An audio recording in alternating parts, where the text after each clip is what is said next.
Hi Larry. DWARF is giving at the end of a stack both a FITS file and the PNG file. Now that it is performing the AI enhancement at the end of the stack, it's giving two images.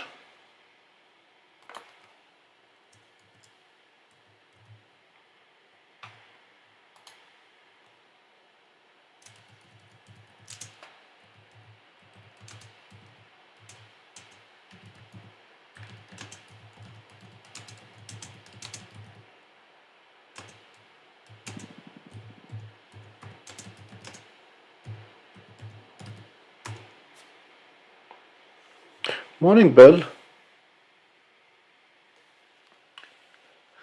I tried to keep an eye on TCRB last night. The gentleman from China, the scientist, expects it to go nova on us tonight, literally. Or I should say 3,000 years ago. But it will reach us tonight. But the clouds were unforgiving. They are just breaking up, and I figured M33 is going to be a good target because it's very tolerant of clouds.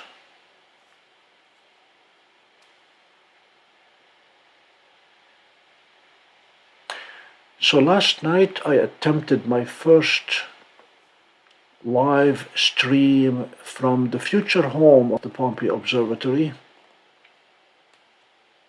Morning, Red Angel. We had an International Space Station transit of the Sun at sunset. The Sun was 2 degrees above the horizon, and I had perfect view. Set up equipment, ready to go live, and the Sun descended into clouds. Had been sunny all day.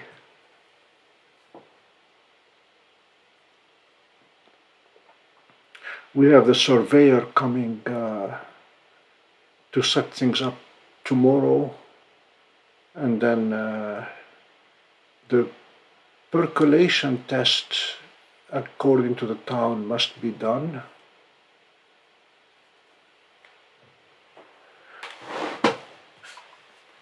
Had a very nice meeting with the owner, who is excited about working with us on the project.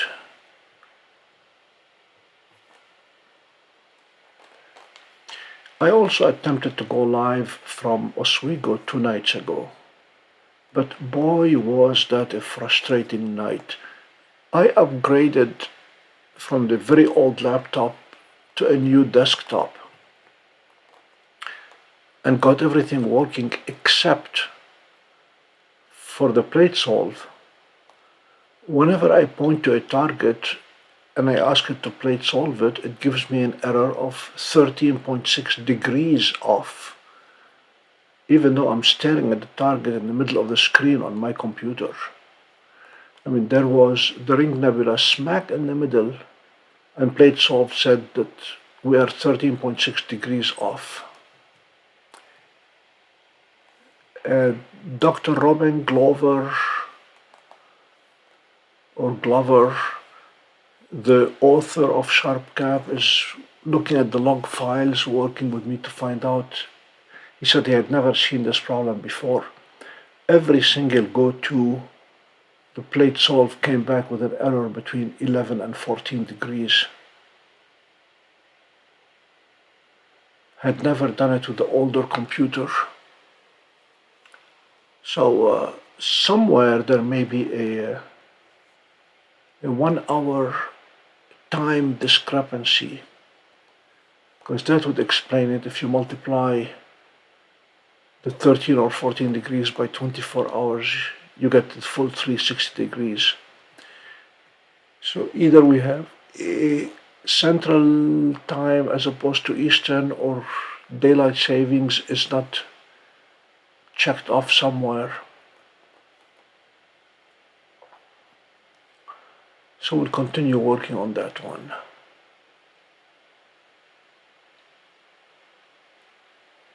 The sun had a couple of beautiful proms yesterday.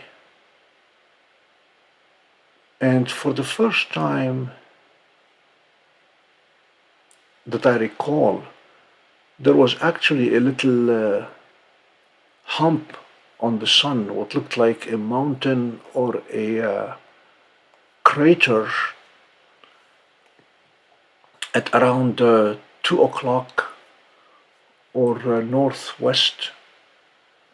There were three very, very sharply defined proms sticking out side by side, three plumes. And as I increased the exposure, that thing took shape into a little hill sticking out of the sun. Could not see it under ND, but it was very clear, visible under H-alpha.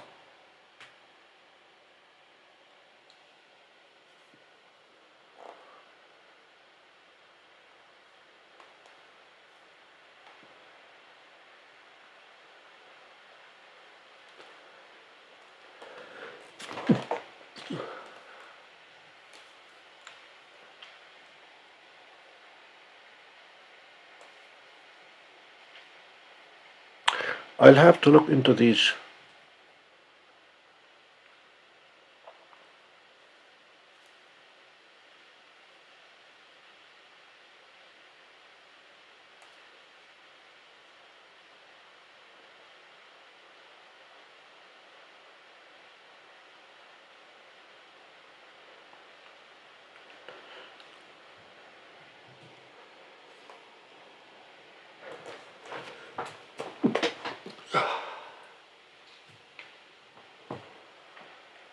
They look different. The images look different with the AI enhancement.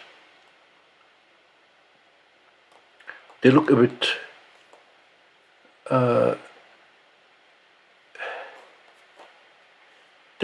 greener. There definitely is some effect happening to the spectral components.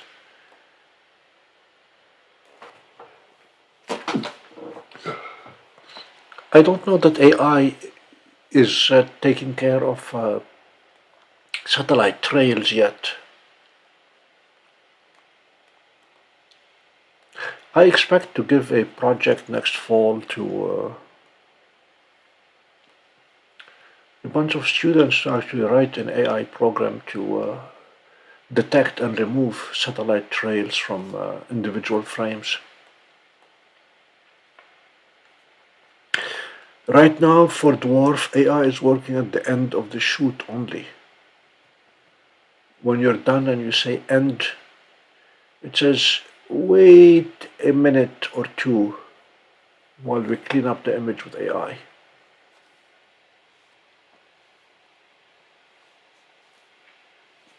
Audio off, I'll be back.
Stanley, let me see if I can pull up a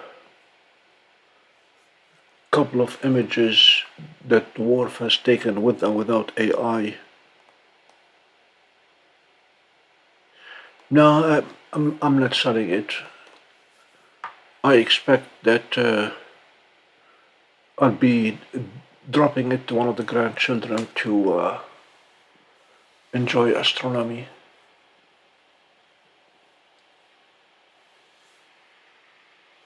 Although sometimes I wish I had two of them to put one on the east wing and one on the west wing. Yesterday was an example. We had the moon and the sun on opposite sides of the house, and I would have liked to be able to track both with dwarfs.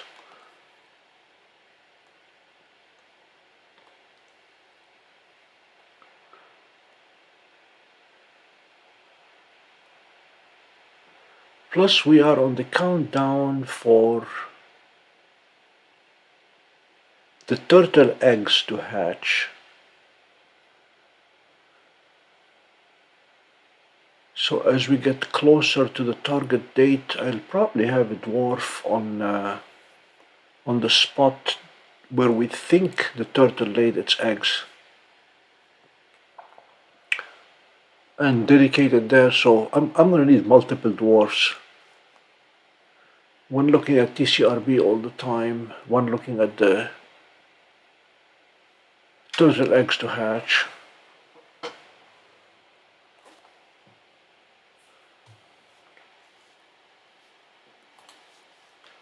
So yesterday we captured M45 until we ran out of night.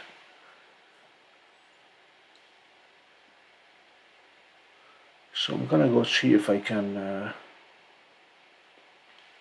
FTP those files out of DWARF. You guys know how to FTP in and out of DWARF while it's working, right?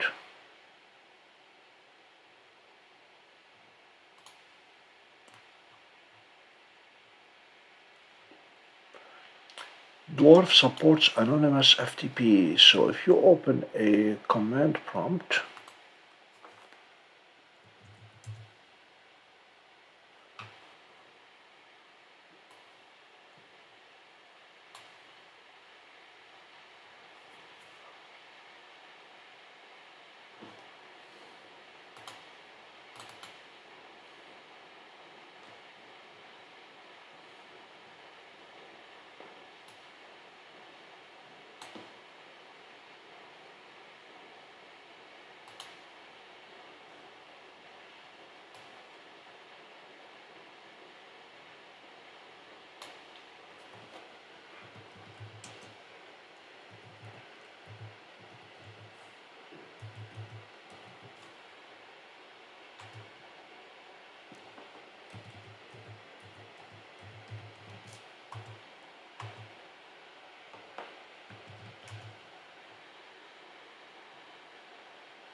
I was hoping to have the Dwarf 3 for the Perseids, but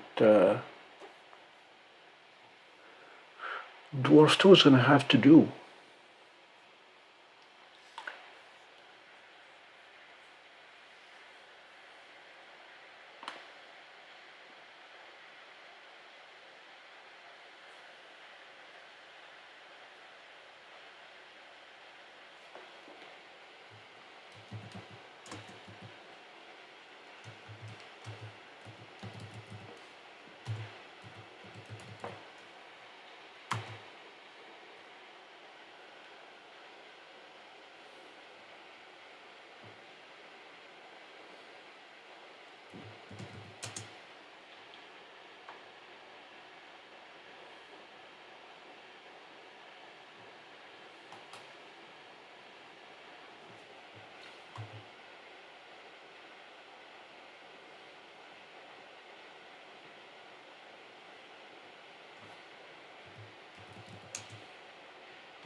I have not done much post-processing of dwarf images somehow the quality that I'm getting with DWARF does not justify post-processing. The serious post-processing I've done were mostly at the Stellina end, where glass makes a difference. Means 10 times more light capture than DWARF.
we should have a 4% moon rising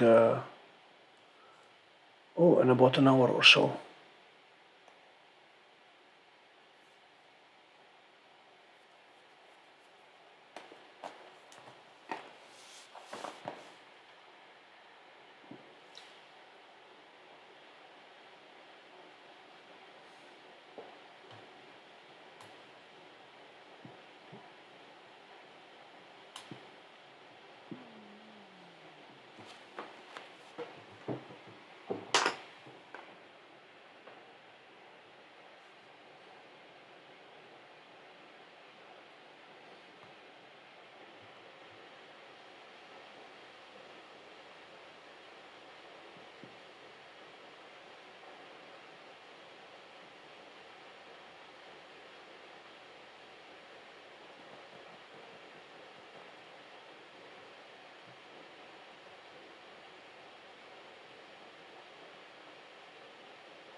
Bill, I sent you an audio link if you want to chat.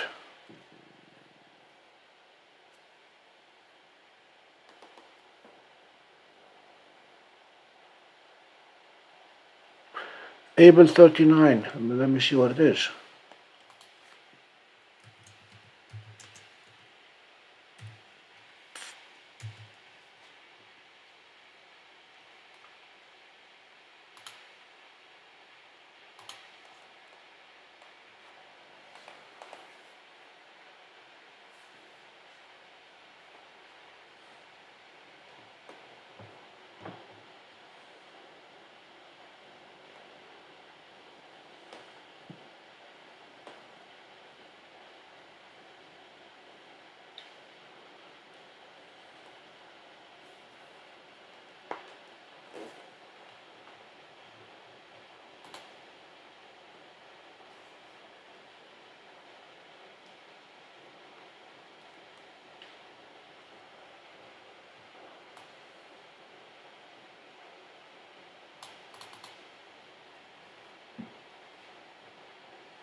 I'm glad you like the black silk.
Bill, a bell 39 is doable.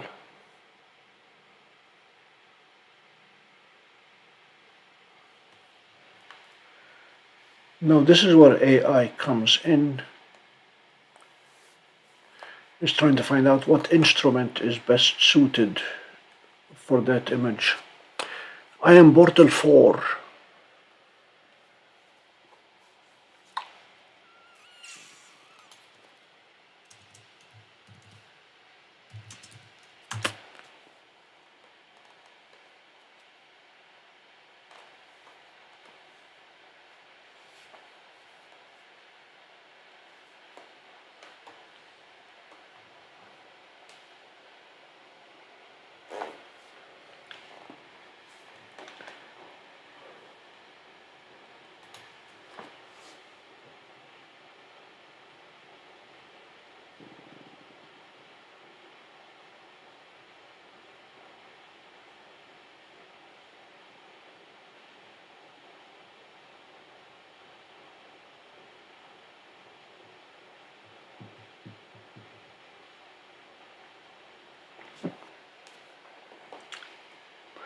So we're looking at the magnitude of 13.7 and the dimensions are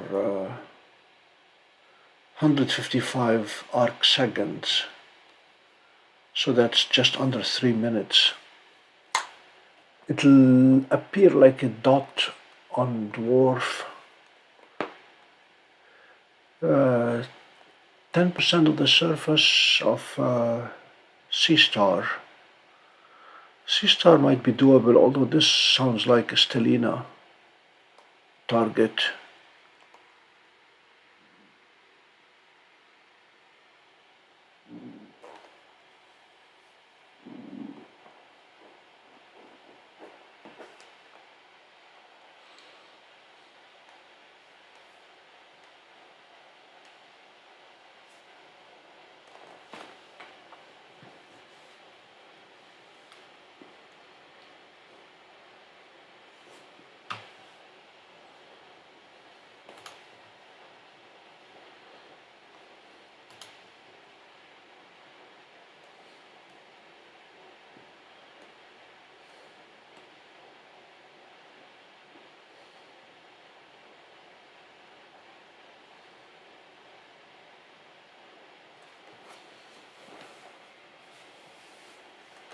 Right now the cloud forecast is possible on Saturday and very good on Sunday night.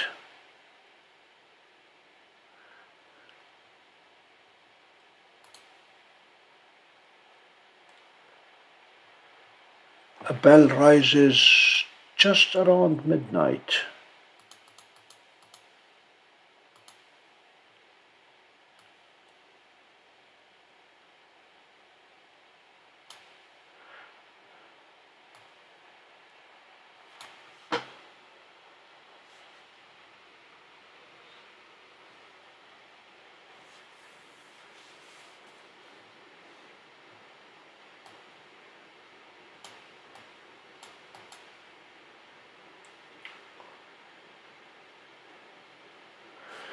It is rising to the southeast from here, so we should be clear to go after it. I'll put it on the top of the list of targets for the next viewing session.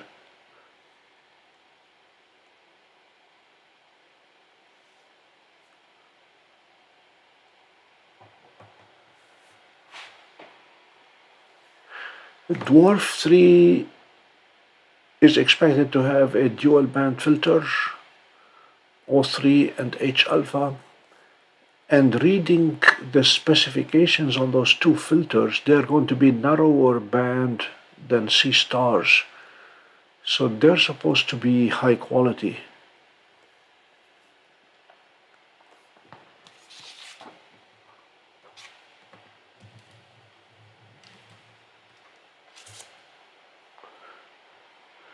According to Sue,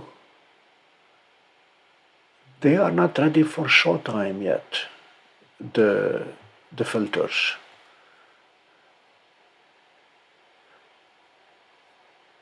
Bill, I may have mentioned to you, she asked very specifically what I wanted to test, and I told her the filters. I want to see what we can do with nebula. And she said that will not be ready till the end of August. Don't know what that means, if it's the hardware or the software.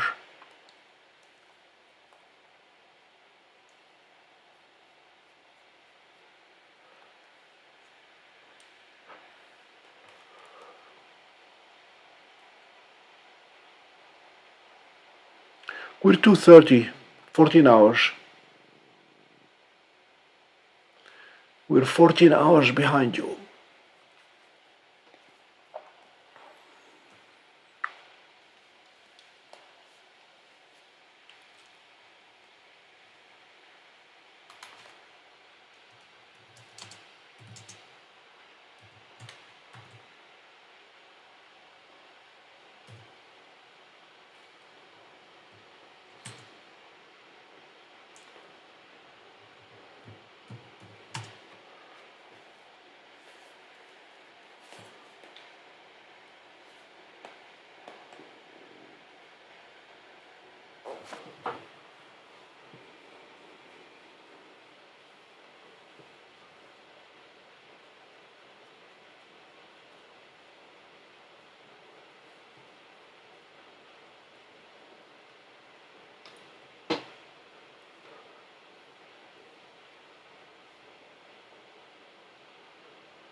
Doesn't the International Space Station pass over New Zealand? I wonder.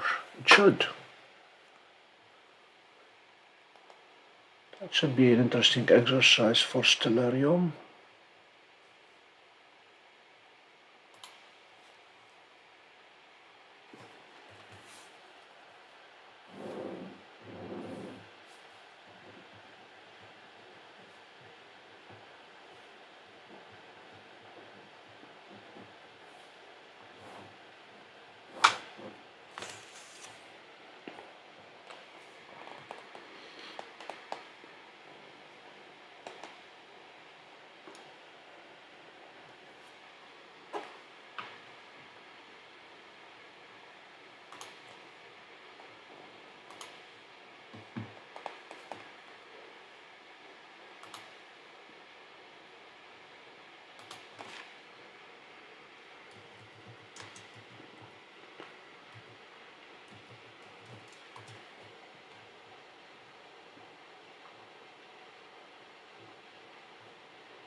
Good point. Yeah, I was looking at Stellarium. It does pass over New Zealand.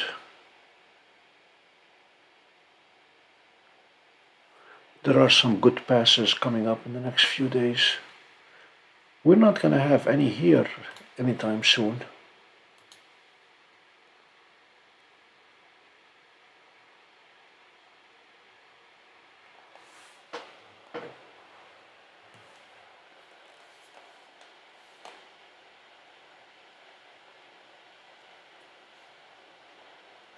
Good morning, Red Angel.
Yesterday I learned about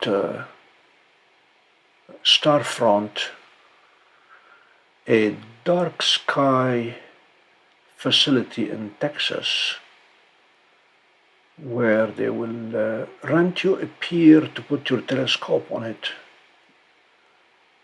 They claim a Bortle 1 sky and on-site tech support 24/7 and 1 gigabit per second Ethernet.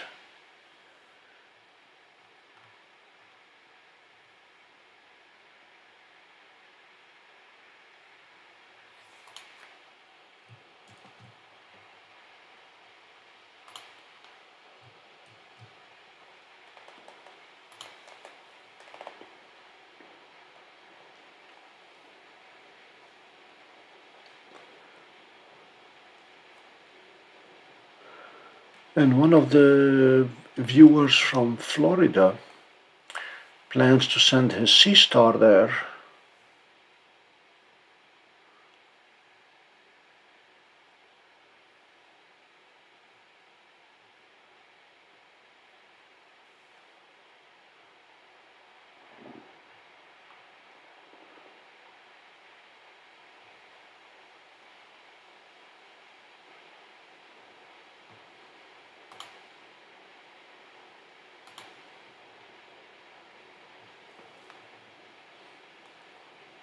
So they're in Rockwood, Texas.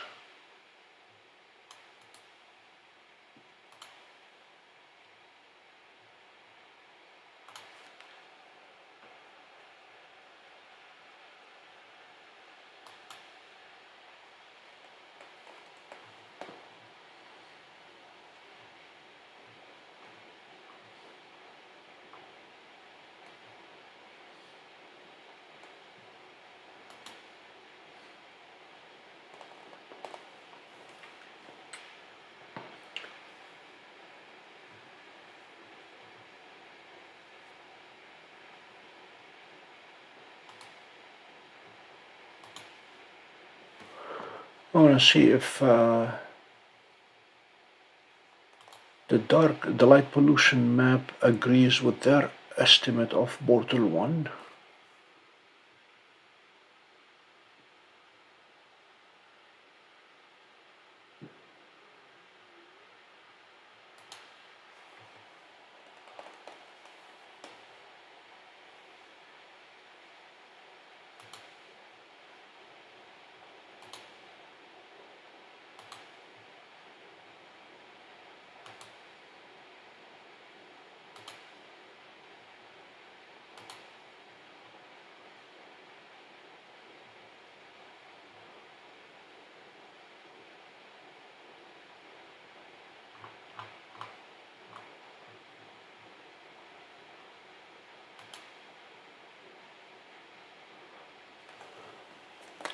Light pollution map says it's class 2, but they're not too far from class 1.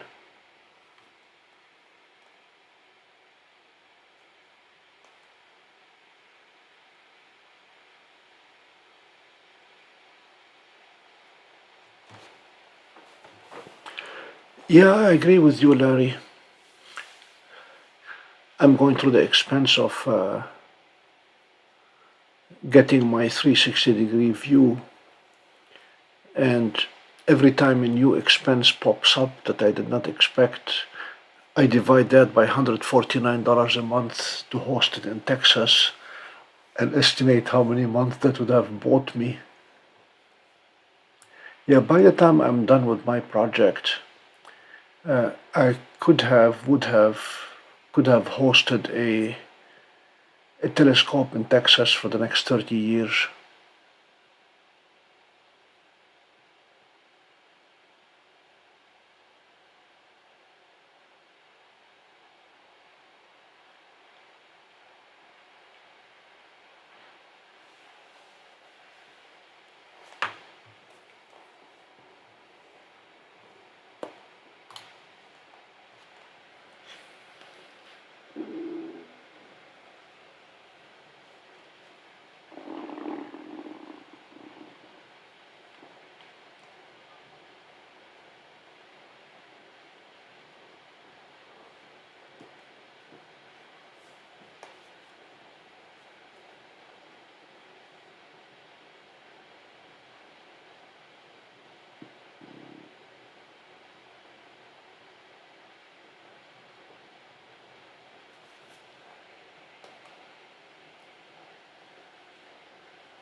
Yeah, no problem.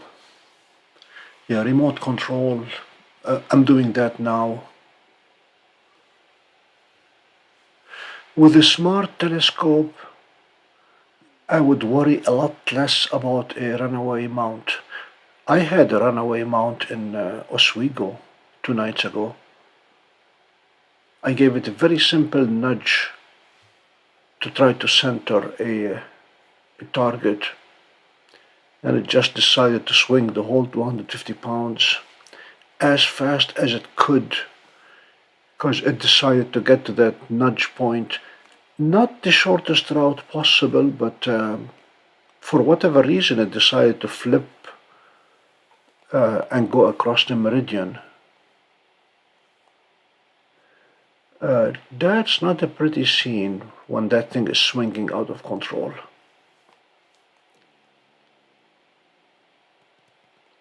But if you're talking about a Seestar or a DWARF or a Stellina,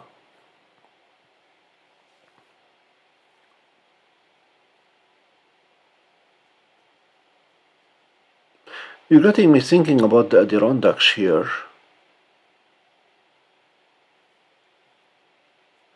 If I can convince my former employer, Syracuse University, to let me plug in one of the small telescopes on the corner of their roof and leave it there, okay, weather becomes an issue. I may be able to get me a Bortle 1 or Bortle 2 remote control system.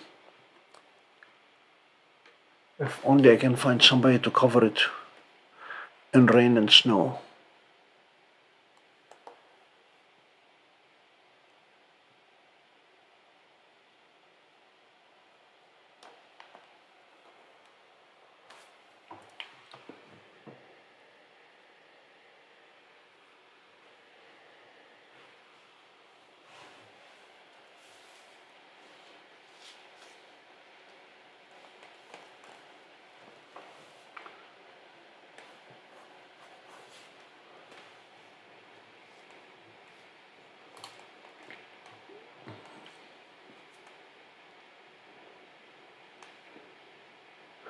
My neighbor stopped the other day and wanted to show me pictures on his cell phone. He was hiking in the Catskills, in the northern part of the Catskills, and came upon an abandoned observatory that had lost its roof. The telescope was still in there, but obviously vandalized. The front lens was smashed. Mice had set up nests inside the telescope. He took pictures of the mice in the telescope and took pictures of the observatory minus the dome, and even went through the effort of taking pictures of the nameplate on the mead so we know what model and what year. I'm gonna try to see if I can go there. That'll be a nice short video of a few minutes to document the state of a dilapidated observatory where the mice are using the telescope for their nesting and reproduction.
Well, in this extreme heat, our air conditioning stopped working.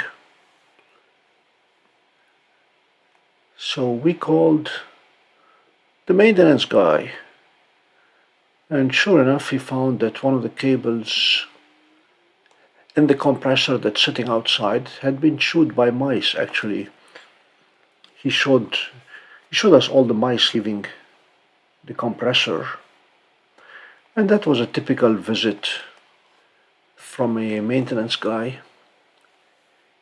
It was $5.42 for the cable, and I think a couple $100 for knowing what cable to replace and how to replace it.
Dwarf has dropped 70 of the last few frames.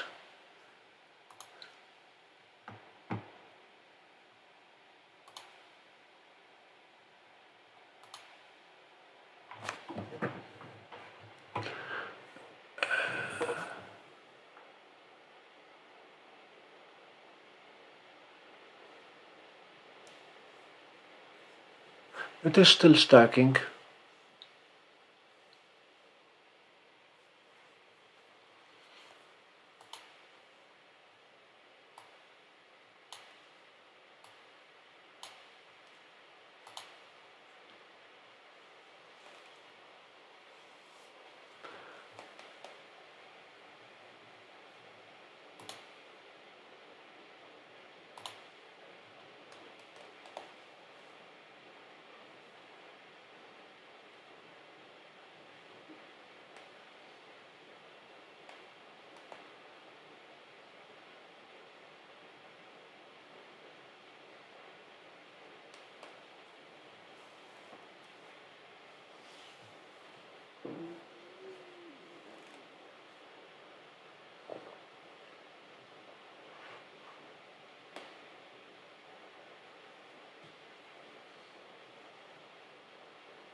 Gentlemen, there seems to be a good reason why dwarf is not stacking anymore.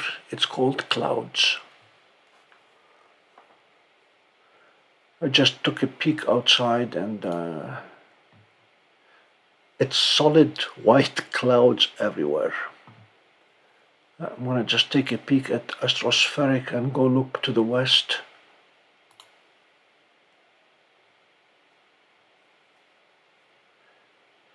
Yeah, astroperic is not too hopeful right now.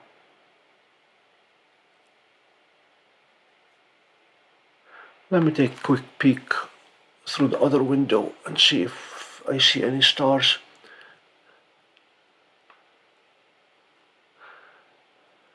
Be back.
Okay, gentlemen, ladies and gentlemen, no joy. It's a solid cloud everywhere. I retake my darks for dwarf whenever there is a significant temperature change. If I have a 10-degree change, that convinces me to retake the darks. But as long as we're looking at reasonably constant temperatures, I don't bother day after day. Okay, so I'm gonna call it a night so you guys can get some sleep. Right now it's looking like Friday night is out. Saturday is iffy. We'll play it by ear. And Sunday seems to be a definite. So I will keep you posted. Good night, Larry. Good night, Bill. Enjoy the rest of your day, Netherlands and Australia and Myanmar. Good night, Red Angel. Bye-bye.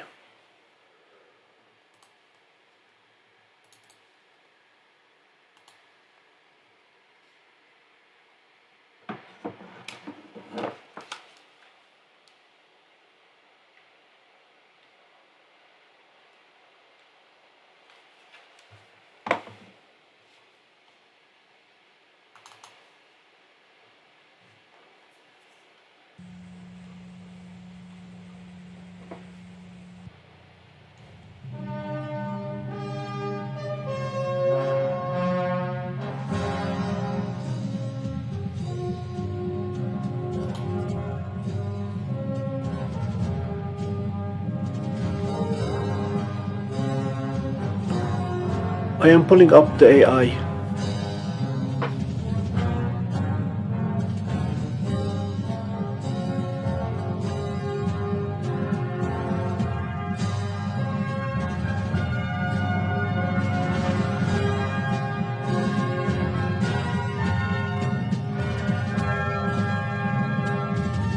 That's what it does.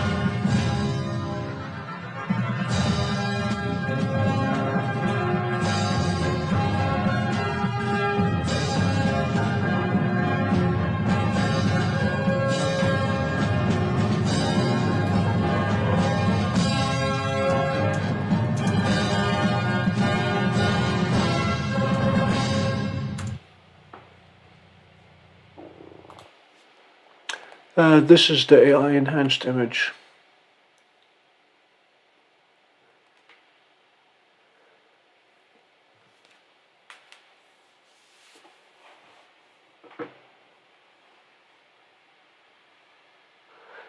I don't know what to think of it. I suspect it's gonna make a difference when we have a real dual band filter. They've certainly cleaned up a lot of that display there.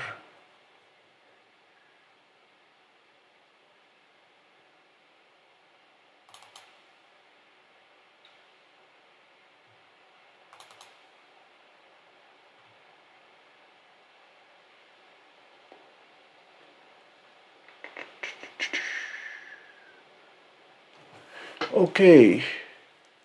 Yep, Dwarf 3 it is. Good night.